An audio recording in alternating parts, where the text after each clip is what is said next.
how does somebody know what area of which is just fine Mhm. and, you know, the fact that there should be some sort of pivot towards a thriving, around food, around relationships, Yeah. around drinking? What's the feeling? What's the knowing? How do they know? Yeah. The feeling is emptiness. The feeling Mhm. is confusion. The feeling is just feeling like you're looking in the mirror going, "What the heck is happening?" Here's how you know. I don't know if you could see me. It's like your belly, right? Your gut, your inner guidance, the Holy Spirit, whatever you want to call it, your intuition. It already is speaking to you. And here's what I really want the listener to hear me say. If you are feeling any of this inside your body, please do not disregard it. This is the opportunity for you to take a look at what's going on. For me, let's take drinking, for example. I had the seeds planted for me. First of all, I started thinking that myself, like, oh gosh, am I starting to drink too much?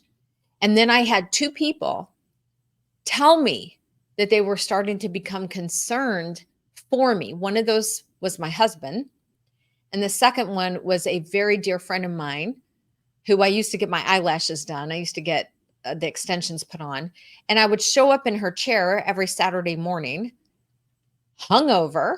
And she finally said to me one Saturday as I was leaving, she said, "Kari, I love you. And because I love you, I want to share something with you. I'm concerned. I know you love your wine, girl, but there's going to come a point where you're not going to be able to enjoy it anymore." In other words, what she was saying to me is, it will become not a choice for you Yeah. if you continue. So while I had those two people plant the seeds and I was already feeling it inside my belly, trust me, those inner thoughts were already starting to happen. This is how you know, whether it's Mhm. your marriage, whether it's a career, whether it's how you're showing up for your family, whether it's your health starting to decline, maybe you're gaining weight and being on medication for the first time ever, and you just feel like crap, right? Whatever it is, you already know. Yeah. Just don't shoo it away. Pay attention to the inner voice. And sometimes that seed that's planted for you, whether it's the voices that you're shooing away or somebody else saying to you, sometimes you stay in that stage for quite some time. There's 6 stages of change. It's called the I cannot talk today. Trans theoretical model of change. And the first stage is pre-contemplation. Then you move into contemplation.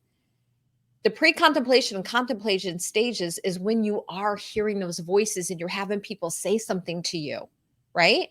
Mhm. Then you move into preparation. That's when you're starting to gather information on how am I going to make a change? Maybe that's when you're researching online. Maybe that's when you're thinking about who can I reach out to that can help me.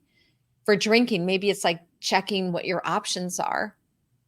Then you move into action. Obviously, you know what action is. You're doing it, you're taking action to make the change. And then you move into maintenance. And then some people do have a relapse. And if you move into relapse, you just go back to action. So those are the 6 stages of change. And so your intuition, your guiding system, your gut, whatever you want to refer to it as, listen to it. Don't shoo it away.